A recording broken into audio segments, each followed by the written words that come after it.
இன்னைக்கு காலையில் ரூமை திறந்துட்டு வெளியில் வந்து பார்த்தா டைனிங் டேபிள் மேலே செஃபோரா பாக்ஸு. செஃபோரானா என்னன்னு தெரியும்னா கேர்ள்ஸ் கண்டிப்பாக பார்த்துக்கோங்க என்னோடய எக்ஸைட்மெண்ட் லெவலில். ஹஸ்பண்ட் நமக்கு தான் ஏதோ சர்ப்ரைஸ் பொறுக்கு அப்படின்னு நானும் அந்த பாக்ஸை சுற்றி சுற்றி வந்துக்கிட்டு இருக்கேன். ஆனால் திறக்கலை, ஏன்னா அவங்க என்கிட்ட சொல்லலை. ஸோ அவங்களுக்கு தான் பெர்ஃப்யூம் ஆனால் ஆர்டர் பண்ணியிருந்தாங்க. சரி பரவாயில்ல, டிசப்பாயின்மெண்ட் இல்லை. ஆனால் அவங்க பெர்ஃப்யூம் நல்லா இருந்துச்சு.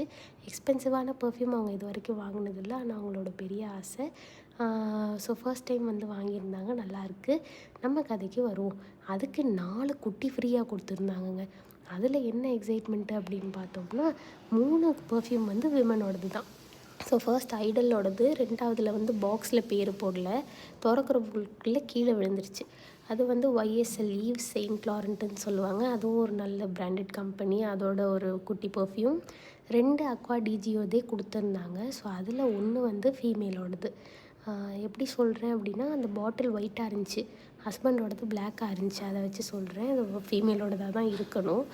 அதே மாதிரி அது ஃபீமேலோடது தான் நான் சர்ச் பண்ணியும் பார்த்தேன். ஸோ 4வது வந்து ஹஸ்பண்ட் வாங்கின அதே பிராண்டோட சின்ன மினி கொடுத்துருந்தாங்க. ஸோ அது வந்து ட்ராவல் டைமில் யூஸ் பண்ணுறதுக்காக இருக்கும்னு நினைக்கிறேன். இந்த பெரிய பாட்டிலோட குட்டி பேபி. ஸோ அவங்களோடது தனியாக வச்சுருவோம். ஃபஸ்ட்டு நம்ம அக்வா டிஜியோ ட்ரை பண்ணி பார்ப்போம். வீடியோ எடுக்க போது தான் நான் ஃபர்ஸ்ட் டைம் ட்ரை பண்ணேன். 4-5 ஸ்ப்ரேக்கு அப்புறம் தான் ஃபர்ஸ்ட் ஸ்ப்ரே வந்துச்சு.